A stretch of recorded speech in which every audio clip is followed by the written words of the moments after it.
Good morning guys.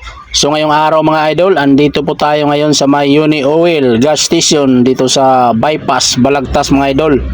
So ang biyahe ko pala mga idol kagabi, Arayat, Pampanga mga idol. So ang kamalasan lang mga idol, pumuslit yung preno ko mga idol. Nawalan ako ng preno mga idol oh.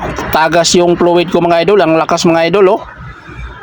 So ang ginagawa ko mga idol, tinalian ko na lang ng alambre para makauwi ako at dandahan ako patakbo dito sa Bulacan mga idol oh. Tingnan nyo mga idol oh, ang basang-basa talaga. Ayan mga idol oh, tinalian ko ng alambre oh. Alambre at tinali ko mga idol, tapos dandahan ako pauwi. Sa awa ng Panginoon, nag-guide naman siya sa akin. Nakauwi rin ako sa Bulacan. O ayan oh, alambre at tinali ko dito mga idol. Sa awa ng Panginoon, nakauwi rin ako. Naghantay ako ni Bay dito, ang mekaniko, papagawa ko to.